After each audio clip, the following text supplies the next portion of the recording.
হ্যাঁ, তো এই ক্লাসেও আমরা মোস্ট ইম্পর্টেন্ট কতগুলো প্রশ্ন নিয়ে আলোচনা করব। প্রত্যেকটা কোয়েশ্চেন কিন্তু গুরুত্বপূর্ণ, প্রত্যেকটা কোয়েশ্চেন বহুবার পরীক্ষাতে এসেছে। তো চলো আজকের ক্লাসটা শুরু করা যাক। তো ফার্স্ট কোয়েশ্চেন কি বলতে থাকো। ফার্স্ট কোয়েশ্চেন বলছে 301 301 বলছে টু দ্য জেনারেল পাবলিক, বলছে সাধারণ যে জনগণ, সেই সাধারণ জনগণের কাছে উইলিয়াম ওয়াজ বেস্ট নোন, মানে উইলিয়াম যে ব্যক্তিটি, এই ব্যক্তিটি সব থেকে ভালোভাবে পরিচিত ছিল কি হিসেবে, অ্যাজ হিসেবে এ ক্রুসেডার। ক্রুসেড মানে কি ধর্মযুদ্ধ, সেখান থেকে ক্রুসেডার মানে ধর্মযোদ্ধা হিসেবে পরিচিত ছিল উইলিয়াম খুব ভালোভাবে। এবং কিসের ধর্মযোদ্ধা? ফর পিস, শান্তির জন্যে। অ্যান্ড এবং আর কি হিসেবে? অ্যাজ হিসেবে একজন অ্যাডমায়ার্ড, প্রশংসিত ক্রিটিক, সমালোচক হিসেবে কিন্তু মানুষের মধ্যে খুব ভালোভাবে পরিচিত ছিলেন উইলিয়াম। এবার তিনি যে প্রশংসিত সমালোচক ছিলেন, সেই সমালোচক কিসের ওপরে তিনি সমালোচনা করতেন, কি নিয়ে সমালোচনা করতেন? বলছে অ্যাবাউট, সম্পর্কে, সোশ্যাল সামাজিক, পলিটিক্যাল রাজনৈতিক, অ্যান্ড এথিক্যাল নৈতিক সাবজেক্টস বিষয়। ক্লিয়ার? তো তোমাদের আন্ডারলাইন করা আছে ফর পিস থেকে অ্যাবাউট পর্যন্ত। এইবার দেখো, আমরা যখন কোনো সাবজেক্ট নিয়ে সমালোচনা করব, সেই সাবজেক্টের ওপরে আমরা সমালোচনা করব বা আলোচনা করছি। ক্লিয়ার? তাহলে বিষয়টা হচ্ছে প্রিপোজিশন রিলেটেড। ইরন আমাদের ক্রিটিসিজম বা ক্রিটিক কোনো একটা নির্দিষ্ট বিষয় সম্পর্কে মিনিংয়ের দিক থেকে বলতে পারো, কিন্তু অ্যাপ্রোপ্রিয়েট প্রিপোজিশন সমালোচনা কোনো বিষয়ের ওপরে, আলোচনা কোনো বিষয়ের ওপরে হয়। ক্লিয়ার? তো অ্যাবাউট এটা অন হবে, অন প্রিপোজিশন। তো কি বলছে? To the general public William was best known as a crusader for peace and as an admired critic on social, political and ethical subjects. Clear? সামাজিক, রাজনৈতিক এবং নৈতিক বিষয়ের ওপরে কিন্তু তাকে আর কি প্রশংসিত সমালোচক হিসেবে মনে করা হতো। ঠিক আছে? তো on is the correct preposition. এখানে কোথায় আছে দেখো, for peace and as an admired critic on, একদম B is the correct answer. 301-এর বি উত্তর। এবার যাবো আমরা নেক্সট কোয়েশ্চেন, কি বলছে দেখে নাও। 302 302 কি বলছে আমরা কিন্তু দেখে নেব। 302 বলছে ইন দোজ ডেজ, সেই দিনগুলোতে, উই ডিড নট এক্সপেক্ট, আমরা এমনকি আশা করতাম না, আমরা আশা করিনি, লাক্সারিজ মানে আরাম, আমোদ প্রমোদ, এগুলোকে আমরা আশা করিনি, প্রত্যাশা করিনি। উই ওয়্যার থ্যাঙ্কফুল, আমরা কৃতজ্ঞ থাকতাম। ইফ, যদি কিনা, we could keep the wolf from the ডোর, দরজা থেকে যদি আমরা নেকড়েকে দূরে রাখতে পারতাম। এটা একটা ইডিয়াম। এর মিনিংটা কি দেখো, কিপ দ্য উলফ। কেউ একজন বলছে আমরা আমাদের সময়, সেই সময় তো আমরা লাক্সারিজ, আরাম, আমোদ প্রমোদ এগুলো নিয়ে আমরা এক্সপেক্টই করতাম না, বরং আমরা আমরা কৃতজ্ঞ থাকতাম যদি কিনা আমরা উলফটাকে, নেকড়েটাকে আমাদের দরজা থেকে বাইরে রাখতে পারতাম। এবার এই যে নেকড়েকে দরজা থেকে বাইরে রাখা, এটার মিনিংটা কি? এটা একটা ইডিয়াম। মানে মনে করো, সাধারণত আমরা মানুষ তো, আমাদের দেখবে যখন খিদে পায়, আমরা যখন হাংরি হই, HUNG, আচ্ছা হাঙ্গার লিখি আমি, হাঙ্গার মানে খিদে যখন আমাদের তাড়না করে, তখন কি হয়, একটা মানুষের খিদে লাগবে, দেখবে কোনো কথা সে সহ্য করতে পারে না, প্রচণ্ড খিদে লেগেছে, সে কিন্তু রেগে যাবে, একদম নেকড়ের মতো হয়ে যাবে, হিংস্র বাঘের মতো হয়ে যাবে। তাই এখানে খিদেকে, হাঙ্গারকে কিন্তু উলফ এর সাথে তুলনা করা হয়েছে। খিদেকে উলফের সঙ্গে তুলনা করা হয়েছে। এবং এখানে উলফ, এই উলফ মানে কি? উলফ মানে খিদে, আবার উলফ মানে হচ্ছে অভক্তি। খিদে আছে মানে তুমি না খেয়ে আছো, তাহলে স্টারভেশন। ঠিক আছে? তাহলে স্টারভেশন, STARVATION, স্টারভেশন, অভুক্তি বা খিদেকে কিন্তু উলফের সঙ্গে তুলনা করা হয়েছে। তাই বলছে আমরা কৃতজ্ঞ থাকতাম যদি আমরা নেকড়েকে, মানে স্টারভেশনকে, অভুক্তিকে দূরে রাখতে পারতাম। ঠিক আছে? তাহলে আমরা কোথায় নেব দেখো, A is the correct answer, avoid starvation. মানে যদি আমরা স্টারভেশন, অভুক্তি, না খেয়ে থাকাটাকে অ্যাভয়েড করতাম, তাহলে আমরা কৃতজ্ঞ থাকতাম। ক্লিয়ার? তাহলে keep the wolf from the door, তার মানে অ্যাভয়েড স্টারভেশন। 302-এর A is the correct answer. বাদ বাকিগুলো একবার বলে দিই। ওয়ালো ইন পভার্টি, ওয়ালো মানে কি? একদম ডুবে থাকা, দারিদ্রতার মধ্যে ডুবে থাকা। রেলিশ ফুড, ঠিক আছে, রেলিশ মানে স্বাদ গ্রহণ করা খাবারের। এনকারেজ মানে উৎসাহ দেওয়া। স্টারভেশন অভুক্তিকে উৎসাহ দেওয়া, তার মানে হলো না। এ ইজ দ্য কারেক্ট আনসার। 302-এর এ উত্তর। এবার যাবো নেক্সট। 303 কি বলছে আমরা দেখে নেব। 303 বলছে নো ম্যাটার, কোনো বিষয় করে না, হাউ কতটা, হার্ড কঠিন, ওয়ার্ক ইউ মানে তুমি কাজ করো, তুমি কতটা কঠিনভাবে, কতটা কষ্ট তুমি করছো, এটা কোনো ম্যাটার করে না। ইয়োর বস, তোমার বস কিন্তু উইল নট রেকগনাইজ, স্বীকৃতি দেবে না ইয়োর ইফোর্টস, তোমার এই প্রচেষ্টাটাকে স্বীকৃতি দেবে না। দেখো আমরা এই ধরনের বাক্য বলি না, তুমি যতই কষ্ট করো না কেন বাবা তুমি কিন্তু সফল হবে না, তুমি যতই কাজ করো না কেন বাবা তুমি কিন্তু তার মন পাবে না। তাহলে এই ধরনের বাক্যগুলো আমরা ইংলিশে কিভাবে লিখি? এই ধরনের বাক্যগুলো আমরা ইংলিশে এইভাবে লিখি নো ম্যাটার দিয়ে। নো ম্যাটার, MATTER, নো ম্যাটারের পরে আমাদের কনস্ট্রাকশনটা কী হবে? নো ম্যাটারের পরে হাউ, নো ম্যাটার হাউ, এবং হাউয়ের পরে অ্যাডজেক্ট। তাহলে আমি নো ম্যাটার লিখলাম, নো ম্যাটারের পরে প্লাস দিলাম, নো ম্যাটার হাউ, তারপরে আবার প্লাসের পরে কী হবে? একটা অ্যাডজেক্টিভ আসবে, তারপরে আসবে সাবজেক্ট, তারপরে আসবে ভার্ব। দেখো এটা মনে রাখাটা মনে হচ্ছে তোমার কনফার্ম, তোমার এই যে গঠনটা, ঠিক আছে, স্ট্রাকচারটা তোমার মনে হতে পারে কঠিন, কিন্তু বিষয়টা হচ্ছে কি ফরমেশনটা কঠিন মনে হলেও কিন্তু যখন লিখবে তখন ইজি। তাহলে আমি একটা বাক্য লিখি, দেখো no matter, NOMATTER, no matter, তারপরে কি দিলাম? How, no matter how difficult, DIFFICULT। দেখো তাহলে কি বললাম? হাউয়ের পরে অ্যাডজেক্টিভ, দেখো অ্যাডজেক্টিভ দিয়েছি, ডিফিকাল্ট কঠিন, তাহলে নো ম্যাটার, তারপরে দেবো হাউ, তারপরে দেবো অ্যাডজেক্টিভ, এইবার দেবো subject, no matter how difficult it, subject, তারপরে দেবো verb is. No matter how difficult it is, বলছে যত এটা কঠিন মনে হোক না কেন, you will definitely be able to do it, তুমি কিন্তু সমর্থ হবে এই কাজটা করতে। বুঝতে পেরেছো? তাহলে নো ম্যাটার, তারপরে WH ওয়ার্ড, তারপরে হচ্ছে অ্যাডজেক্টিভ, তারপরে সাবজেক্ট, তারপরে ভার্ব। ক্লিয়ার? তাহলে এখানে কি করেছে দেখো, নো ম্যাটার WH ওয়ার্ড দিয়েছে, তারপরে কি করেছে? অ্যাডজেক্টিভ হার্ড, কিন্তু আগে সাবজেক্ট আসবে, এই হার্ডের পরে কি হবে? হার্ডের পরেই কিন্তু এইখানটায় সাবজেক্ট হবে, তারপরে ওয়ার্ক হবে। No matter how hard you work. বোঝা গেছে? ওকে, তাহলে আমরা অপশন দেখে নেবো কোথায় আছে। দেখো how hard you work, how hard you work. আচ্ছা কোথায় আছে হাউ হার্ড? এই যে A is the correct answer. আমরা উপরের দিকে চলে গেছিলাম, নিচের দিকে হাউ হার্ড অ্যাডজেক্টিভ, তারপরে সাবজেক্ট ইউ, তারপরে ওয়ার্ক, তাহলে A is the correct answer. এবার যাবো 304, ভেরি ইম্পর্টেন্ট, মাথায় রাখবে। 304 কি বলছে আমরা দেখে নেবো। 304 বলছে মাই কাজিন। কাজিন মানে কি? খুঁড়তুতো, মাস্তুতো, পিস্তুতো, জেঠতুতো, কাকাতো, যে ভাই বোনেরা তাদেরকে কাজিন হবে, একে অপরের কাজিন হয় তারা।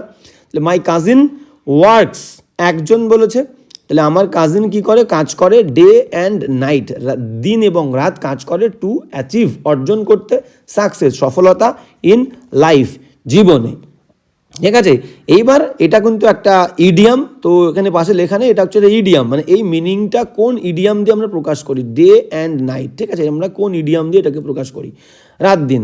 দেখো আমরা অপশন দেখবো, ফার্স্ট অপশন কি বলেছে? বলছে ভেল অফ টিয়ার্স। ভেল মানে কি? ভেল মানে actually valley, VALLEY, valley. Valley মানে কি? উপত্যকা। তাহলে টিয়ার্স, চোখের জলের উপত্যকা, তার মানে কি একটা প্লেস, একটা জায়গা, যে জায়গায় শুধু দুঃখ, কষ্ট, সরোস, ডিফিকাল্টি, সাফারিং, স্ট্রাগল ভরা, তাকে বলবো ভেল অফ টিয়ার্স। ঠিক আছে, এবার নেক্সট কি বলছে দেখো, বলছে around the clock. Around the clock তার মানে কি? মানে হচ্ছে ঘড়ি যেমন একদম অ্যারাউন্ড, চারদিকে ঘড়ি ঘোরে, তার মানে সেরকম ঘড়ির কাঁটা যেমন চারিদিকে ঘুরছে, মানে কি সব সময় কাজ হচ্ছে, ঘড়ির কাঁটা সবসময় ঘুরছে, সেটা দিনেও রাতে সবসময়, ঠিক সেরকম একজন মানুষ যেমন অ্যারাউন্ড দ্য ক্লক কাজ করছে, মানে ডে এবং নাইট সবসময় কাজ করছে। সঠিক উত্তর আমরা পেয়ে গেছি। তাহলে ডে অ্যান্ড নাইট তার মানে কি? Around the clock, B is the correct answer. তারপরে কি বলছে দেখো, great dealing. Great deal of something তার মানে কি? A large amount of something, ALARGE, a large amount, AMOUNT, a large amount of something, SOME, something. Clear? আর a handful মানে কি? হেল্পফুল মানে হচ্ছে স্মল অ্যামাউন্ট, অপোজিট, এটার অপোজিট, এ স্মল অ্যামাউন্ট। ঠিক আছে, এ স্মল অ্যামাউন্ট মানে কম পরিমাণ, AMOUNT, a small amount of something. Clear? তাহলে a great deal of something তার মানে a large amount of something, আর এ হ্যান্ডফুল অফ সামথিং তার মানে a small amount of something, কোনো কিছুর কম আর কোনো কিছুর বেশি। ওকে, ভেরি ইম্পর্টেন্ট কিন্তু 304-এর, তাহলে B is the correct answer. এবার যাবো নেক্সট 305 কি বলছে আমরা দেখে নেবো। 305, হ্যাঁ 305 কি বলছে দেখো, বলছে ফিলিং ডিসকারেজড মানে নিরুৎসাহিত অনুভব করে, সেই মেয়েটি ফাইনালি, একটি মেয়ে ফাইনালি ফাইন্ডস খুঁজে পায়, দ্য মোটিভেশন মানে অনুপ্রেরণা খুঁজে পায়, ফর পার্সিভিং অনুসরণ করতে, হার গোল। মানে প্রথমের দিকে সে কিন্তু একটু নিরুৎসাহ অনুভব করেছিল, নিরুৎসাহিত হয়েছিল, কিন্তু ফাইনালি সে খুঁজে পায় মোটিভেশন অনুপ্রেরণা, ফর পার্সিভিং মানে কি? অনুসরণ করতে তার যে গোল লক্ষ্য অনুসরণ করার কিন্তু অনুপ্রেরণা খুঁজে পাই। এবার আমাদের এখানে খুঁজতে হবে কি ডিসকারেজ যে ওয়ার্ডটা আছে এই ওয়ার্ডটাকে নিয়ে আমাদের কাজ করতে হবে। ডিসকারেজড এই ওয়ার্ডের অ্যান্টোনিম বের করতে হবে। তো ডিসকারেজ মানে কি আমি এখানে লিখে দিলাম যে নিরুৎসাহিত।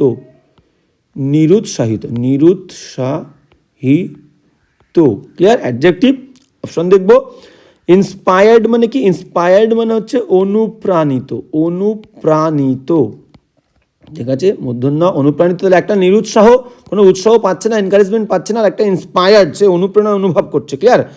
তো এ হওয়ার কথা, বাদ বাকিগুলো দেখে নিই। এনার্জেটিক মানে কি? সবসময় এনার্জি ভরপুর থাকে, তার মানে হচ্ছে কর্মশক্তিপূর্ণ আমরা বলতে পারি। এনার্জেটিক মানে হচ্ছে কর্মশক্তিপূর্ণ। ক্লিয়ার? কর্মশক্তিপূর্ণ। হ্যাঁ, এনার্জেটিকের অ্যান্টোনিম কিন্তু লেথার্জিক হবে, একজন অলস আর একজন কর্মশক্তিপূর্ণ। অ্যাডমায়ার্ড মানে কি? অ্যাডমায়ার্ড মানে আমরা বলতে পারি প্রশংসিত। ক্লিয়ার? আর ডিসঅ্যাপয়েন্টেড মানে কি? ডিসঅ্যাপয়েন্টেড মানে আমরা বলতে পারি যে হতাশ, যার মধ্যে কোনো আশা নেই। তাহলে এখানে দেখো কি বলছে, নিরুৎসাহিত ছিল, নিরুৎসাহিত কোনো উৎসাহ ছিল না, আর একটা ইন্সপায়ার্ড, তার মধ্যে অনুপ্রেরণায় ভরপুর। 305-এর কিন্তু এই ইজ দ্য কারেক্ট আনসার করবো। না এনার্জেটিক, না অ্যাডমায়ার্ড, না ডিসঅ্যাপয়েন্টেড, প্রত্যেকটা ওয়ার্ড কিন্তু important, very very important word. তো 305-এর A is the correct answer. এবার যাবো নেক্সট। 306 কি বলছে দেখো, 306 কিন্তু ভেরি ইম্পর্টেন্ট, এটা হচ্ছে অ্যারেঞ্জমেন্ট। ক্লিয়ার? তো বলছে অ্যারেঞ্জ করো দ্য পার্টস, অংশগুলোকে ইন দ্য কারেক্ট অর্ডার, সঠিক অর্ডারে সাজাও, টু ফর্ম, গঠন করতে, একটি মিনিংফুল সেন্টেন্স, একটা মিনিংফুল বাক্য। তো বলেছিলাম কি সেম ফর্ম তোমাদেরকে মাথায় রাখতে হবে। একটা বাক্যের বিভিন্ন অংশ দিলে 306, তো একটা বাক্যের বিভিন্ন অংশ দিলে আমি তোমাদেরকে বলেছিলাম কি বলেছিলাম, নিয়মটা মাথায় রাখবে। ফার্স্ট সাবজেক্ট খুঁজবে, তারপর ভার্ব খুঁজবে, তারপর পরপর বাদ বাকি অংশ বসিয়ে দেবে। মিনিংটা বুঝলে ভেরি ইম্পর্টেন্ট, মিনিং না বুঝলেও কিন্তু তোমাদের মিনিংটা অবশ্যই বুঝতে হবে। ঠিক আছে? তো না বুঝলে, যে ধরো পড়ে বুঝতে পারো না, তার প্রধান কাজ হচ্ছে প্রথমে ইংরেজি পড়ে বোঝা। ঠিক আছে? তো অবশ্যই তোমাকে বুঝতে হবে। তো এমন সিচুয়েশনে পড়েছো, আমি তোমাদেরকে শর্টকাট প্রসেস বলে দিই, এমন একটা সিচুয়েশনে পড়েছো যে বুঝতে পারছো না, তখনই দেখবে কি সাবজেক্ট ভার্ব বাদ বাকি অংশ। ক্লিয়ার? তো কিন্তু আমি বলবো মিনিংটা অবশ্যই বোঝার চেষ্টা করবে, আন্দাজে কোনো কাজ করা যাবে না, অবশ্যই বুঝে বুঝে করতে হবে। তো এই ফরমেশনে হয়ে যাবে সাবজেক্ট ভার্ব রিমেইনিং। কি বলছে দেখো, বলছে ফলস নিউজ ওয়েবসাইটস। বলছে ফলস নিউজ মানে বিভিন্ন ফলস নিউজের বিভিন্ন ওয়েবসাইট থাকে, সেই ওয়েবসাইটগুলো ফার্স্ট অপশনে বলছে, তাহলে এটা অপশন এ। তারপরে কি বলছে, স্প্রেডিং প্রোপাগ্যান্ডা। প্রোপাগ্যান্ডা মানে কি? প্রজ্ঞাপন। প্রোপাগ্যান্ডাকে আমরা কিভাবে, দেখো ইম্পর্টেন্ট কিন্তু ওয়ান ওয়ার্ডের জন্য। প্রোপাগ্যান্ডা কাকে বলা হয়? একটা আমরা বলতে পারি একটা ইনফরমেশন যেটা স্পেশালি বায়াসড, বা আমরা বলতে পারি মিসলিডিং একটা ইনফরমেশন, যে ইনফরমেশনটা পলিটিক্সের ওপরে হয়। ঠিক আছে? মানুষজনদেরকে বিভ্রান্ত করা হয়, সেই সমস্ত ইনফরমেশনগুলোকে আমরা প্রোপাগ্যান্ডা বলি। তাহলে স্প্রেডিং প্রোপাগ্যান্ডা, প্রজ্ঞাপন ছড়ানোটা অ্যাবাউট পলিটিক্স, রাজনীতি সম্পর্কে। তাহলে এটা গেল বি। সি কি বলছে, থ্রাইভ মানে কি? বেঁচে থাকে, বিকজ কারণ, দ্য অ্যাডভার্টাইজমেন্টস বিজ্ঞাপন, অ্যান্ড পলিটিশিয়ানস রাজনীতিবিদেরা। তারপরে কি বলছে ডি, অ্যান্ড এবং social networking site. Social networking যে সমস্ত সাইটস মানে কি? প্লেসেস, জায়গাগুলো আছে, সেই জায়গাগুলো। ই কি বলছে, মেক তৈরি করে, এ লট অফ মানি প্রচুর টাকা। দেখো তাহলে নিয়ম বলেছিলাম কি সাবজেক্ট ভার্ব রিমেইনিং, আমি সাবজেক্ট ধরবো, এই দুটোকে আমি সাবজেক্ট বলতে পারি। False news websites and social networking sites, তাহলে এটাকে আমি এক বলছি, এবং সোশ্যাল নেটওয়ার্কিং সাইটস এটাকে আমি দুই বলছি। এবার লাগবে কি সাবজেক্ট, এরপরে আমাদের ভার্ব লাগবে। ভার্ব কোন অপশানে আছে দেখো, হ্যাঁ আমরা বলতে পারি ভার্ব বলতে পারি থ্রাইভ। থ্রাইভ মানে কি? বেঁচে থাকে। বলছে false news websites and social networking sites thrive টিকে থাকে, বিকজ কারণ দ্য অ্যাডভার্টাইজমেন্টসের জন্য। ঠিক আছে? কারণ অ্যাডভার্টাইজমেন্টস অ্যান্ড পলিটিশিয়ানস রাজনৈতিক বিদরা। তাহলে এটা সি করলাম 3। দেখো এইবার এই তিনটে তোমরা যদি দেখো কোন অপশানে আছে, এ ডি সি কোন অপশানে আছে, তোমরা উত্তর পেয়ে যাবে। দেখো এটাতে নেই, এ হচ্ছে না, এ ডি সি একদম perfect, B is the correct answer. কিন্তু আর আছে কিনা আমরা দেখে নেবো। দেখো এ ডি সি নেই, এ ডি ই আছে, এটা হচ্ছে না, এ ডি এ ই আছে, তাহলে ভুল। তাহলে এখানে কি বলেছে দেখো, এডিসি তারপরে বিই হবে। এবার লাস্টের যে দুটো অপশান তোমরা কিন্তু, আমি আরেকবার পড়ে দিই কি বলছে দেখো, বলছে false news websites and social networking sites thrive বেঁচে থাকে, বিকজ কারণ দ্য অ্যাডভার্টাইজমেন্টস বিজ্ঞাপন অ্যান্ড পলিটিশিয়ানস রাজনীতিবিদরা। তোমরা এবার ইটাকেও করতে পারো, এটাকেও বলতে পারো, স্প্রেডিংটাকেও বলতে পারো, মেক লট অফ মানি, তারপরে দিলে স্প্রেডিং প্রোপাগ্যান্ডা অ্যাবাউট পলিটিক্স, এটাও করতে পারো, বা spreading propaganda about politics make a lot of money, দুটোর যে কোনো একটা আগে বসাতে পারো। তো তিনটে পেয়ে গেছে, মানে আমরা অপশান থেকে নিয়ে নেবো, আমাদের অত ঘাপড়ানোর দরকারই নেই। তাহলে অপশানে নিয়েছে, আগে বি নিয়েছে, বিকে 4 করেছে, ক্লিয়ার, আর ইকে 5 করেছে, ক্লিয়ার, কোনো সমস্যা নেই। তাহলে আমরা পেয়ে গেলাম। মিনিংটা একবার বলে দিই, false news websites and social networking sites, এই দুটো জায়গা কি করে, বেঁচে থাকে, কারণ বিজ্ঞাপন এবং রাজনীতিবিদরা স্প্রেডিং, ছড়িয়ে, প্রোপাগ্যান্ডা, মিথ্যা অপপ্রচার বা বিভ্রান্তি ছড়িয়ে অ্যাবাউট পলিটিক্স, রাজনীতি সম্পর্কে তারা কি করে, মেক, তৈরি করে এ লট অফ মানি, অনেক প্রচুর পয়সা উপার্জন করে। 306 আমাদের B is the correct answer. এবার যাবো 307, এটাও কিন্তু একটা অ্যারেঞ্জমেন্ট, তো ঘাবড়ানোর কিচ্ছু নেই, আমাদের main subject plus verb plus remaining মাথায় রাখতে হবে। 307 বলছে কি, দেখো ফার্স্ট খুঁজবো, উইলিং টু গো, উইলিং মানে ইচ্ছুক, যেতে ইচ্ছুক, এটা পি, ইজ নট হয় না, মাই সান আমার ছেলে, ক্যাম্পিং, তাহলে সাবজেক্টকে মাই সান, তাহলে আর কে আমরা কি নেবো, 1 নেবো, মাই সান। এবার ভার্ব কোথায় আছে, ইজ, কিউটাকে 2 নেবো, ইজ নট, তারপরে উইলিং ইচ্ছুক, আমার ছেলে কি নয়, ইচ্ছুক নয়, এটাকে 3, তো যেতে, কোথায় যেতে, ক্যাম্পিং করতে, এটা 4, ঠিক আছে। ক্যাম্পিং কাকে বলে, মনে করো মানে বলতে পারি to spend a vacation living in a camp or tent, কোনো একটা টেন্টে বা কোনো একটা ক্যাম্পে থেকে তোমার ভ্যাকেশনটা, ছুটির সময়টা কাটানোটাকে আমরা বলবো যে অ্যাক্টিভিটি, সেটাকেই ক্যাম্পিং বলা হয়, ঠিক আছে। The activity of spending vacation living in a tent or camp, clear. তো 1 পেয়ে গেলাম, 1 2, তার মানে আর কিউ পিএস, কোন অপশন আছে দেখো, আর কিউ পিএস এতে আছে, আমাদের A is the correct answer, clear. 307 A উত্তর। এবার যাবো নেক্সট, 308 কি বলছে দেখে নাও, 308 কি বলছে আমরা দেখে নেবো। 308 বলছে দ্য অয়েনমেন্ট মানে কি, মলম, অয়েনমেন্ট মানে মলম আমরা বলতে পারি, ক্লিয়ার। বলছে দ্য অয়েনমেন্ট উইল হেল্প, সাহায্য করবে, টু ড্যাশ কি করতে, দ্য উন্ড মানে কি, এই আঘাতটাকে কি করতে সাহায্য করবে, তোমরা জানো, ভেরি ইজি কোয়েশ্চেন। হি এটাকে বলে অ্যাপোস্ট্রফি দিয়ে ডবল এল, এটাকে বলবো আমরা হি উইলকে শর্টে কন্ট্রাক্টেড ফর্মে আমরা কন্ট্রাকশন বলি না, সেই কন্ট্রাক্টেড ফর্মে। আই উইল মানে কি, আই শ্যাল, আই উইল ছোটো করে লিখি আমরা কমা দিয়ে, সেই রকম। ইটিসটাকে আমরা কি লিখি, আইটি দিয়ে এরকম কমা দিয়ে এস, তার মানে কি, ইট ইজ, ক্লিয়ার, বোঝা গেল। তাহলে ইটাকে হি উইল, এই হিল মানে কি, এই হিল মানে হচ্ছে গোড়ালি, আর এই হিল HEAL, হিল মানে হচ্ছে আরোগ্য করা, মানে ছাড়িয়ে তোলা, ক্লিয়ার, আরোগ্য করা। আর নীল মানে কি, নীল মানে হচ্ছে হাঁটু গেড়ে বসা বা নত জানু হওয়া, ক্লিয়ার, নত জানু তাহলে আমাদের কি লাগবে, দিস অয়েনমেন্ট, এই মলমটা উইল হেল্প, সাহায্য করবে তোমার এই আহত জায়গাটাকে আরোগ্য করতে। C is the correct answer, 308 C উত্তর। এবার যাবো নেক্সট, 309 কি বলছে দেখে নেবো।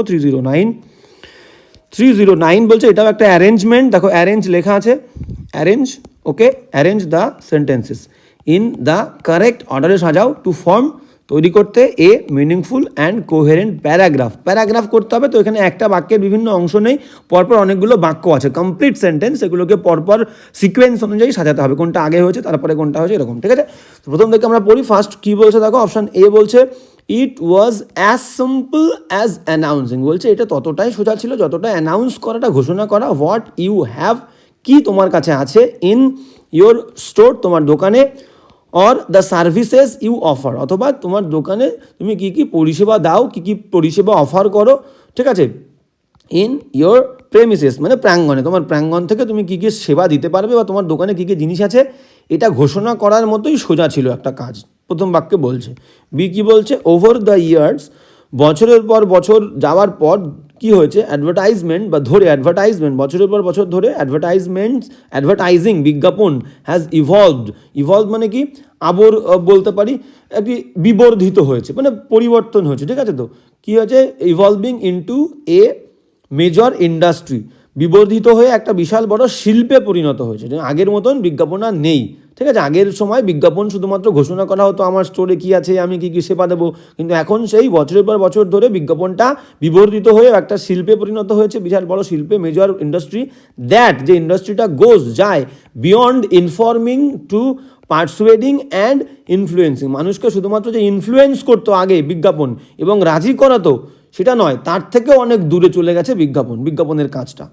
2 নম্বর বললো। এবার 3 নম্বর কি বলছে দেখো, অপশন 3 বলছে যে অ্যাডভার্টাইজিং বিজ্ঞাপন ওয়াজ ইনিশিয়ালি, প্রারম্ভিক দিকে বিজ্ঞাপনকে কি করা হতো, ব্যবহার করা হতো টু মেক, তৈরি করতে, পিপল, মানুষজনদেরকে অ্যাওয়ার, সচেতন, অফ দ্য গুডস, জিনিসপত্র সম্পর্কে, যে জিনিসপত্রগুলো অ্যাভেলেবেল ছিল ইন দ্য মার্কেট, বাজারে। তো এটা প্রারম্ভিক বিজ্ঞাপনকে এইভাবে ব্যবহার করা হতো। সি দাগ। ডি কি বলছে, ইট ইজ এ ফর্ম, এটা হলো একটা আকার, অফ ব্রেন ওয়াশিং, মগজ ধোলাই, কনজিউমার্স মানে যে ভোক্তা, যারা কেনে তাদের মগজ ধোলাইয়ের একটা কিন্তু ফর্ম হচ্ছে বিজ্ঞাপন। তাহলে ডি।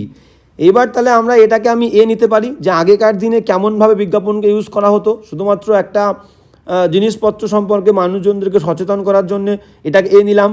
তারপরে আরও একটা বলছে আগেকার দিনে কি করা হতো, এটা ছিল একদম সিম্পল, যে এই বিষয়টা কিভাবে করব সচেতন, শুধুমাত্র ঘোষণা করব তোমার দোকানে কী কী আছে এবং কী কী সেবা তুমি দাও। তাহলে এটাকে আমি 2 ধরলাম, একদম সিম্পল, পড়ে মানে বুঝতে পারলে তুমি যে কোনো গ্রামার করতে পারবে। ক্লিয়ার? তো 1-2 হয়ে গেল। এবার কি বলছে, ওভার দ্য ইয়ার্স, এটাকে আমরা নিতে পারি ওভার দ্য ইয়ার্স, এটা হচ্ছে 3, যে অনেক বিবর্ধিত হয়েছে, যে মানুষজনদেরকে রাজি করার থেকেও অনেক দূরে তারা চলে গেছে, প্রভাবিত করার থেকে দূরে, এবং বাস্তবে এখন কি হয়েছে, it is a form of brain washing consume, মানুষজনদেরকে মগজ ধোলাইয়ের একটা ফর্ম। ক্লিয়ার? তাহলে আমরা পেয়ে গেলাম, তাহলে কি পেলাম, এ পেলাম।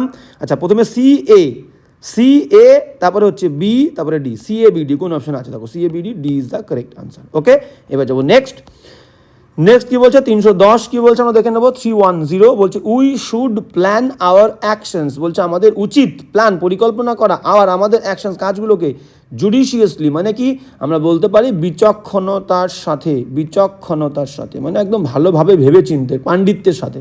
ক্লিয়ার? ওয়াইজলি, বিচক্ষণতার সাথে মানে ওয়াইজলি। ক্লিয়ার? বিফোর গোয়িং, যাওয়ার আগে, টু ওয়ার, যুদ্ধে যাওয়ার আগে। তাহলে এই যে জুডিশিয়াসলি, এই যে ওয়ার্ডটা, এই ওয়ার্ড, এটা ভোক্যাবুলারি রিলেটেড কোয়েশ্চেন, এই ওয়ার্ডের আমাদের কি লাগবে, অ্যান্টোনিম লাগবে। তাহলে বিচক্ষণতার সঙ্গে যুদ্ধে যাওয়ার আগে আমাদের প্ল্যানগুলোকে, অ্যাকশনসগুলোকে আর কি ভালো করে যাচাই করে নেওয়া উচিত, পরিকল্পনা করে নেওয়া উচিত। তাহলে কি বলছে, জুডিশিয়াসলি, বিচক্ষণতার সঙ্গে আমাদের লাগবে অ্যান্টোনিম। আমরা অপশন দেখব, ইরেভারেন্ট মানে কি, রেভারেন্ট মানে আমরা বলতে পারি ভক্ত বা সশ্রদ্ধ। এখানে ইরেভারেন্ট, রিভিয়ার মানে কি, দেখো রিভিয়ার থেকে এসে, রিভিয়ার মানে হচ্ছে সম্মান করা, REVERE, রিভিয়ার মানে হচ্ছে রেসপেক্ট, সম্মান করা। ঠিক আছে? আর ইরেভারেন্ট মানে আমরা বলতে পারি অভক্ত বা অশ্রদ্ধ, যে ভক্তি করে না। ঠিক আছে? ইরেশনাল মানে কি, ইরেশনাল মানে আমরা বলতে পারি অযৌক্তিক, যেটা যুক্তিসঙ্গত নয়। ক্লিয়ার? ইররেলেভেন্ট মানে কি, আমরা বলতে পারি ইররেলেভেন্ট মানে অপ্রাসঙ্গিক, যেটা প্রাসঙ্গিক নয়, অপ্রাসঙ্গিক। ক্লিয়ার? আর ইরিটেশন মানে কি, বিরক্তি, আর ইরিটেটিংলি মানে বিরক্তিকর ভাবে।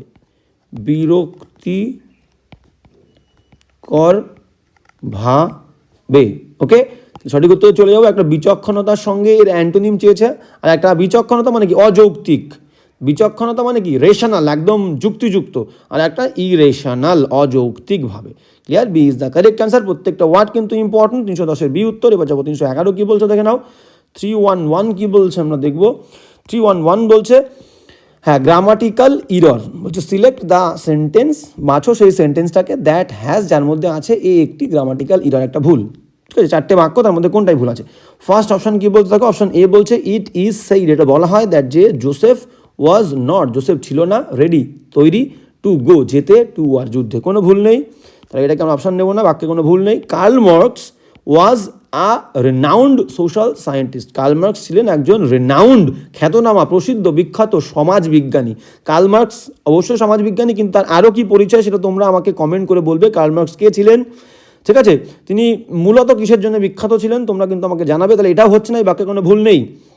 ইন্ডিয়ান ফোর্স আর নোন, বলছে ভারতীয় বাহিনীরা পরিচিত হয়, ফর দেয়ার, এখানে আরও থাকো, দেয়ার, এই ওয়ার্ডগুলো ফলো করবে, দেয়ার, তাদের, লয়্যালটি, বিশ্বস্ততা, অ্যান্ড ইন্টিগ্রিটি, ঐক্য। তাহলে ইন্ডিয়ান ফোর্স, এখানে রয়েছে আর, এবার এখানে ফোর্স ইউজ করেছে, তাহলে ইন্ডিয়ান ফোর্স নিশ্চয় একটি নয়, নির্দিষ্ট কোনো একটি ফোর্স নেই, অনেকগুলো ফোর্স আছে। সেটা আমরা কি দেখে বুঝলাম, দেয়ার দেখে বুঝলাম, তাদের যে বিশ্বস্ততা এবং ইন্টিগ্রিটি, ঐক্য, তার জন্যে কিন্তু ভারতীয় ফোর্সটা বিখ্যাত। তাহলে ফোর্সটা ফোর্সেস হবে এখানে, সাবজেক্ট প্লুরাল হলে ভার্বটাকেও প্লুরাল করতে হয়। তাহলে Indian forces are known for their loyalty and integrity, C is the correct answer. ভুল পেয়ে গেছি, বাদ বাকি ডি কি বলছে, ইট ইজ ইম্পসিবল, এটা অসম্ভব, টু ওয়েক, জাগানো, খ্রিশ্চিনকে জাগানোটা খুবই অসম্ভব, ইন দ্য মর্নিং, সকালে। তাহলে ডিও হচ্ছে না, তাহলে C is the correct answer. সিতে একটা ভুল আছে, 311 সি উত্তর। এবার যাবো নেক্সট, 312 কি বলছে আমরা দেখে নেবো। 312 বলছে রিনা পুলড এ লং ফেস। দেখো এটা হচ্ছে একটা এক্সপ্রেশন, এটাকে আমরা ফ্রেজ বা ইডিয়াম বলবো। তো বলছে রিনা পুলড, টেনে লম্বা করেছিল তার ফেসটাকে, মুখটাকে, সিন্স যেহেতু হার হাজবেন্ড, তার স্বামী, হ্যাড নট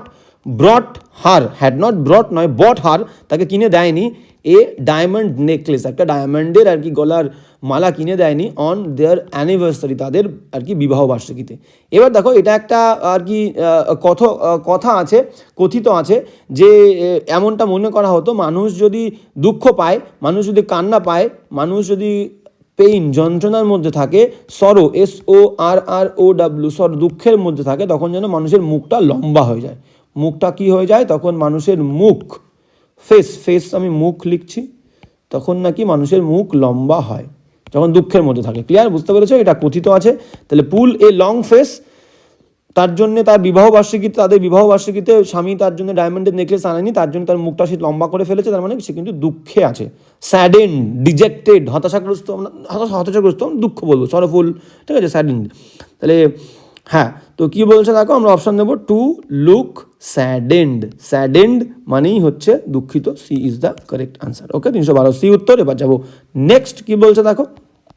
হ্যাঁ, নেক্সট কি বলছে, নেক্সট বলছে 313 313 কি বলছে দেখো, বলছে যে the thought of eating half cooked food. Half cooked মানে পাকানো, কুক করা মানে খাবার পাকানো, তাহলে হাফ, অর্ধ পাকানো খাবার খাওয়াটা বা খাবার যে চিন্তাটা,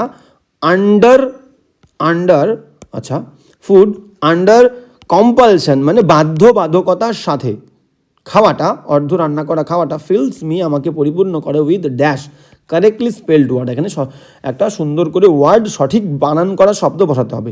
সবগুলোই বলতে চেয়েছে রিপাগন্যান্স স্পেলিং হচ্ছে C is the correct answer. REPUG পাগন্যান্স, NANCE, রিপাগন্যান্স মানে জঘন্যতা। এর অ্যাডজেক্টিভ ফর্ম কি হবে? রিপাগন্যান্ট। আমরা বলি না REPUG, রিপাগন্যান্ট, NANT, জঘন্য, ঘৃণ্য, ঠিক আছে। তাহলে জঘন্যতা দিয়ে আমাকে পরিপূর্ণ করে যখন আমাকে আর কি বাধ্য হয়ে কোনো হাফ কুক করা খাবার খেতে হয়। তাহলে 313 C is the correct answer. এবার যাবো নেক্সট। এটাও বলছে কি, এটাও ভোকাবুলারি রিলেটেড কোয়েশ্চেন। তো প্রচুর ভোকাবুলারিতে কিন্তু তোমরা পাচ্ছ, ঠিক আছে। এটাও incorrectly spelled word, 314 incorrectly spelled word. তো কি বলছে আমরা দেখে নেবো। ফার্স্ট অপশন বলছে ভ্যারাইটি, VARIETY। ভ্যারাইটি মানে কি? বৈচিত্র্যতা, কোনো ভুল নেই। নেক্সট কি বলছে? রেস্টুরেন্ট, TAU হবে, এখানে একটা এ বসবে, RESTAU, রেস্টুরেন্ট লিখে দিই, রেস্টুরেন্ট বলি তো আমরা, কিন্তু এইভাবে স্পেলিংটা করবে, ঠিক আছে। তাহলে বানানটা ভুল হবে না তোমাদের, এই জন্য আমি বলছি রেস্টুরেন্ট, TAU, র্যান্ট, এর RANT, রেস্টুরেন্ট মানে রেস্তোরাঁ, রেস্টুরেন্ট মানে কিন্তু রেস্তোরাঁ। ক্লিয়ার? রেস্তোরাঁ, ক্লিয়ার? ডিশেস মানে কি? ডিশেস মানে ডিশ মানে থালা, তো থালায় সাজানো যে খাবার সেটাকে আমরা ডিশ বলি, তো আমি এখানে খাবার লিখছি। ক্লিয়ার?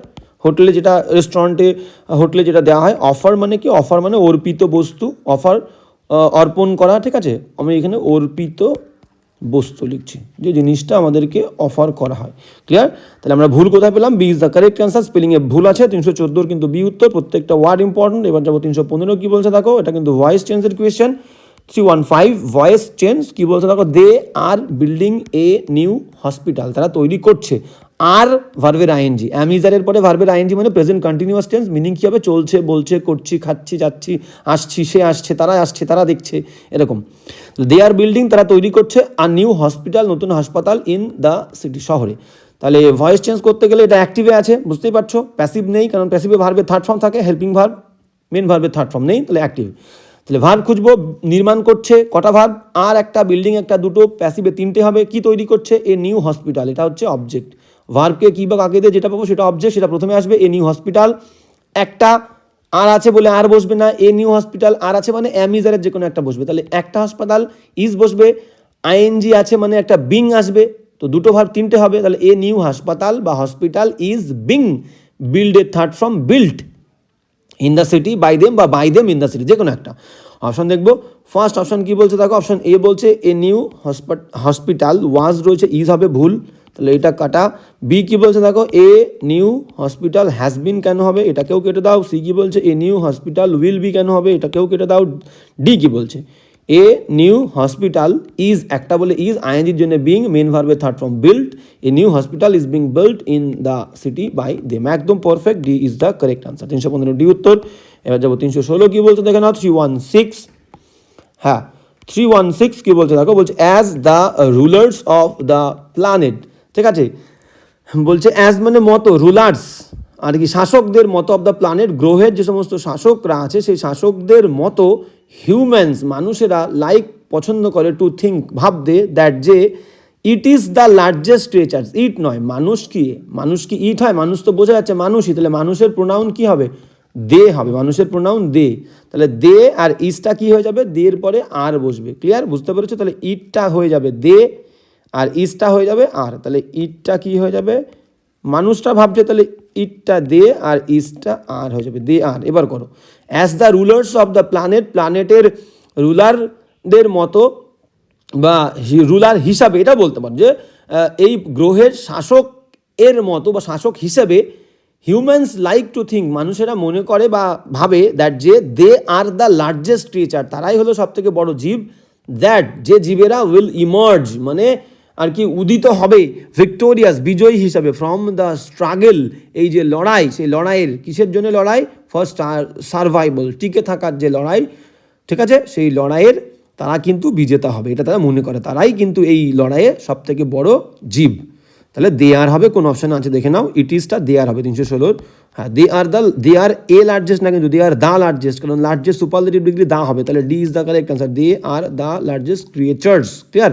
এখানে দেখো ক্রিয়েচারও এস দেয়নি, এখানে এ দিয়েছে, দা দেয়নি, ক্লিয়ার। এগুলো কিন্তু ছোট্ট ছোট্ট জিনিস মাথায় রাখবে, তাহলে 316 D is the correct answer. এবার যাবো 317 কি বলছে দেখে নেবো, 317 বলছে এক্সপার্টস বিশেষজ্ঞরা অ্যাকনলেজ স্বীকার করেছিল, দ্যাট যে সাম কাউন্টার ফিটিং মানে কি নকল করা, ঠিক আছে, অব ডকুমেন্টস, কিছু ডকুমেন্টসের নকলের যে টেকনিক, সেই টেকনিক্সটা আর হয় ভার্চুয়ালি মানে হচ্ছে কার্যত বা বস্তুত, কার্যত ইম্পসিবল অসম্ভব, টু ডিটেক্ট শনাক্ত করাটা, ক্লিয়ার। এবার এটাকে বলেছে কি ওয়ান ওয়ার্ড সাবস্টিটিউশন, তো বিশেষজ্ঞরা এই বিষয়টা বলছে যে কাউন্টার ফিটিং ডকুমেন্ট, তাহলে এই যে নকল করা, কাউন্টার ফিট করা, এটাকে আমরা কি বলি, এটাকে একটা ওয়ান ওয়ার্ড সাবস্টিটিউশন দিয়ে আমরা প্রকাশ করি, সেটাকে আমরা বলবো হচ্ছে কি, আমরা বলতে পারি ফর্জারি, ঠিক আছে, আমরা ফগারি বলি, ফগারি, ও আরটা সাইলেন্ট করি, ঠিক আছে, ফগারি যাই বলবে, তাহলে B is the correct answer. এর মানে কি, এর মানে হচ্ছে জালিয়াতি, ফর্জারি, ঠিক আছে, জালিয়াতি গেল। এবার ওকে, এবার কি বলছে দেখো, ফিয়াস্কো মানে কি, প্রত্যেকটা ওয়ার্ড কিন্তু ইম্পর্টেন্ট। ফিয়াস্কো মানে হচ্ছে চরম ব্যর্থতা, আমরা বলতে পারি চরম ব্যর্থতা মানে আ কমপ্লিট ফেইলিয়ার, তাকে বলবো ফিয়াস্কো। ইমপ্রম্পটিউ মানে কি, ইমপ্রম্পটিউ মানে আমরা বলতে পারি তাৎক্ষণিক, খণ্ডতা দিলে হতো, আমি তয় হসন্ত দিলাম, তাৎক্ষণিক মানে কি, তাৎক্ষণিক মানে মনে করো without pre planned, without pre rehearsed, মানে আগের থেকে উইদাউট কোনো রিহার্সাল ছাড়া, উইদাউট কোনো অর্গানাইজড, মানে উইদাউট বিং অর্গানাইজড, আগে থেকে অ্যারেঞ্জ না করে, অর্গানাইজ না করে, প্ল্যান না করে, রিহার্সাল না দিয়ে যদি হঠাৎ করে তুমি কোনো কিছু বলে ফেলো বা করে ফেলো, সেটাকে আমরা বলবো তাৎক্ষণিক। আর ফ্রেঞ্জি মানে কি, ফ্রেঞ্জি মানে আমরা বলতে পারি উন্মত্ত মানে বলতে পারি আনকন্ট্রোলড এক্সাইটমেন্ট, ঠিক আছে, অনিয়ন্ত্রিত একটা উত্তেজনা বা ওয়াইল্ড বিহেভিয়ার, সেটাকে আমরা ফ্রেঞ্জি বলতে পারি। ওকে, 317 কিন্তু B is the correct answer, প্রত্যেকটা ওয়ার্ড কিন্তু ইম্পর্টেন্ট। এবার যাবো নেক্সট, 318 কি বলছে দেখে নাও, 318, হ্যাঁ 318 বলছে দ্য প্রিন্সিপাল গেভ আপ, দেখো এটা একটা ফ্রেজাল ভার্ব, মাথায় রাখবে ফ্রেজাল ভার্বগুলো, বলছে দ্য প্রিন্সিপাল গেভ আপ, এই গিভ আপের মানে কি, দেখো গিভ আপ মানে হচ্ছে আমরা বলতে পারি ত্যাগ করা, গিভ আপ মানে হচ্ছে ত্যাগ করা। গিভ দিয়ে আর কি ইম্পর্টেন্ট ফ্রেজাল ভার্ব আমাদেরকে পড়তে হবে, আর একটা আছে হচ্ছে গিভ ইন মানে হচ্ছে বশ্যতা স্বীকার করা, ঠিক আছে, বশ্যতা স্বীকার করা মানে কি, ইংলিশ ওয়ার্ড কি সারেন্ডার বলতে পারি। আর একটা আছে give away, AWAY, give away মানে কি বিতরণ করা মানে ডিস্ট্রিবিউট করা। আর একটা যেটা পড়তে হবে আমাদেরকে, গিভ অফ, OFF, এই চারটে কিন্তু give the important. Give of মানে কি? গিভ অফ মানে আমরা বলতে পারি নিঃসৃত করা, নিঃসৃত করা বা নির্গত হওয়া, মানে আমরা বলতে পারি ইজ্যাকুলেট, এমিট। ক্লিয়ার? তাহলে গিভ অফ মানে ত্যাগ করা, গিভ ইন বশ্যতা স্বীকার করা, গিভ অ্যাওয়ে বিতরণ করা, গিভ অফ নিশ্চিত করা, হ্যাঁ, বা নির্গত করা। কি বলছে? দ্য প্রিন্সিপাল গিভ আপ, ত্যাগ করেছিল, দ্য প্রাইজেস, পুরস্কারগুলোকে, টু দ্য উইনার্স, বিজেতাদেরকে, অন রিপাবলিক ডে, প্রজাতন্ত্র দিবসের দিন। তাহলে ত্যাগ করেনি, বিতরণ করেছিল। প্রিন্সিপাল কি করেছিল? বিতরণ করেছিল। তাহলে গিভ অ্যাওয়ে হবে। ঠিক আছে? তাহলে গিভটা give away, give away is the correct answer. তাহলে এটা ইররের কোয়েশ্চেন, যেটা গিভ আপ আছে, গিভ অ্যাওয়ে হবে। এই যে A is the correct answer. বুঝতে পেরেছো? 318 এ উত্তর। এবার যাবো নেক্সট 319 কি বলছে আমরা দেখে নেবো। 319 ভোকাবুলারি রিলেটেড কোয়েশ্চেন। 319 বলছে সিনথেটিক, অ্যান্টোনিম লাগবে। সিনথেটিক মানে হচ্ছে কৃত্রিম, সিনথেটিক মানে হচ্ছে কৃত্রিম, আর্টিফিশিয়াল মানেও কিন্তু কৃত্রিম, কৃত্রিম। ওকে, তাহলে এটাকে আমরা কিন্তু SYN বলতে পারি, SYN সিনোনিম। ক্লিয়ার? আমরা দেখে নেবো বাদবাকি কি বলছে। দেখো বাদবাকি বলছে ইমিটেশন। ইমিটেশন মানে কি? ইমিটেশন মানে হচ্ছে একটা নকল। আমরা ইমিটেশনের জুয়েলারি পরি না, আমরা পরে থাকি যেটা মেয়েরা। তো ইমিটেশন মানে নকল। প্রসেসড মানে কি? প্রসেসড ফুড মানে বলি না প্রক্রিয়াজাত খাবার, এটা কিন্তু খাওয়া উচিত নয়। যে কোনো processed food is harmful for your health. Clear? তো প্রক্রিয়াজাত, হ্যাঁ প্রক্রিয়াজাত। ক্লিয়ার? আর ন্যাচারাল মানে কি? ন্যাচারাল মানে প্রাকৃতিক, ন্যাচারাল মানে প্রাকৃতিক। ওকে, হ্যাঁ হ্যাঁ। এবার কি বলছে দেখো, তাহলে বলছে যে আমাদের কি লাগবে? সিনথেটিক মানে কৃত্রিম লাগবে আমাদের অ্যান্টোনিম। সিনোনিম পেলাম আর্টিফিশিয়াল, তাহলে ন্যাচারাল প্রাকৃতিক, একটা হচ্ছে কৃত্রিম। তাহলে D is the correct answer. প্রত্যেকটা ওয়ার্ড কিন্তু ইম্পর্টেন্ট। 319 ডি উত্তর। এবার যাবো নেক্সট, আজকে লাস্ট কোয়েশ্চেন কি বলছে দেখে নাও। 320, হ্যাঁ 320 কি বলছে দেখো। আই রিফিউজ, রিফিউজ যে ওয়ার্ডটা, এই ওয়ার্ডের অ্যান্টোনিম লাগবে। তোমরা বুঝতেই পারছো, তখন নিচে অ্যান্টোনিম লেখা আছে। তাহলে আই রিফিউজ আমি প্রত্যাখ্যান করি, টু লেট এনিথিং কোনো কিছুকে এই কাম আসতে দিই না, ইন দ্য ওয়ে পথে, অফ মাই ড্রিমস আমার স্বপ্নের পথে কোনো কিছুকে আসতে দিতে চাই না, এই বিষয়ে আমি প্রত্যাখ্যান করি। ঠিক আছে? তাহলে এই ওয়ার্ডটার অ্যান্টোনিম লাগবে রিপ্রেস মানে কি? প্রত্যাখ্যান করা। আমি লিখে দিই প্রত্যাখ্যান করা। ওকে, রিপ্রেস মানে কি? রিপ্রেস মানে হচ্ছে দমন করা, রিপ্রেস মানে দমন করা। বাল্ক মানে কি? বাল্ক মানে আমরা বলতে পারি যে আমরা থামানো বলতে পারি। বাল্ক মানে থামানো বা বাধা দেওয়া। আমি এখানে বাধা দেওয়া লিখি, বাধা দেওয়া, বা আমরা বলতে পারি যে উপেক্ষা করা, বাধা দেওয়া। প্রতিবন্ধক বলতে পারি। ঠিক আছে? প্রতিবন্ধক এটাকে নাউন ভার্ব দুটো হিসেবে ইউজ করতে পারি, বা উপেক্ষা করাও বলতে পারি, উপেক্ষা করা। নেক্সট কি বলছে? অ্যাকর্ড। অ্যাকর্ড মানে কি? আমরা বলতে পারি সঙ্গতি বিধান করা, মিলমিশ তৈরি করা। ঠিক আছে? সঙ্গতি বিধান, সঙ্গতি বিধান করা। আর পারমিট মানে কি? পারমিট মানে হচ্ছে আমরা বলতে পারি অনুমতি, পারমিট মানে হচ্ছে অনুমতি দেওয়া। ওকে, আমরা অপশানে যাব। তাহলে কি বলছে দেখে নাও, আমাদের চেয়েছিল হচ্ছে রিফিউজের আমাদের অ্যান্টোনিম লাগবে। একটা হচ্ছে প্রত্যাখ্যান করছি, মেনে নিচ্ছি না, আর একটাকে আমরা পারমিট করছি, permit. D is the correct answer. প্রত্যেকটা ওয়ার্ড কিন্তু ইম্পর্টেন্ট। তো আজকের ক্লাসটাও কিন্তু এই পর্যন্ত। ক্লাসটা তোমাদের কেমন লাগলো অবশ্যই জানাবে। সামনে তোমাদের পিএসসি ক্লার্কশিপের কিন্তু পরীক্ষা। প্রত্যেক দিন ক্লাস করো বলবো, এই কদিন শুধুমাত্র তোমরা রিভিশন দাও, কোনো সমস্যা হবে না, কোনো ভয় পেও না, কোনো রকমভাবে কোনো টেনশনের মধ্যে যাবে না। সবসময় পরীক্ষার আগে অ্যাটিটিউডটা তোমাদের এই রকম রাখা উচিত যে আমি যেটুকু পড়েছি, যেটুকু আমি রিভিশন দিতে পেরেছি, যেটুকু আমি শিখেছি, সেটাই হচ্ছে সব থেকে বেস্ট। এটা অ্যাটিটিউড, কিন্তু অহংকার কখনো করবে না। কিন্তু পরীক্ষার আগে এই দৃষ্টিভঙ্গি থাকা উচিত যে ও এতটা পড়ছে, অত সময় পড়ছে, এতগুলো পারছে, তার মানে আমি পড়িনি, আমার খামতি, আমার পরীক্ষা খারাপ। এই চিন্তাভাবনা মাথায় রাখা মানেই কিন্তু তোমার পরীক্ষা অবশ্যই খারাপ হবে। তো সবসময় এই রকম দৃষ্টিভঙ্গি রাখবে, তুমি যেটুকু পড়েছো, যেটুকু কমপ্লিট করতে পেরেছো, যেটুকু শিখতে পেরেছো, সেইটুকুই সবার থেকে বেস্ট তুমি শিখেছো। এই অ্যাটিটিউড নিয়ে যদি তুমি পরীক্ষা দিতে চাও, তোমার পরীক্ষা কিন্তু 100% আমি বলবো ভালো হতেই হবে। ওকে, তো আজকের ক্লাসটা এই পর্যন্তই বলবো। তার পাশাপাশি আমি তোমাদেরকে যেমনটা বলি যে ইংলিশ বাচ্চা চ্যানেলটা তোমরা যদি ফলো করতে চাও অবশ্যই ফলো করতে পারো। কোনো সমস্যা হলে আমাকে অবশ্যই বলবে, সেই সমস্যা নিয়ে আমরা আলোচনা করবো। আজকে এখানেই দেখা হচ্ছে।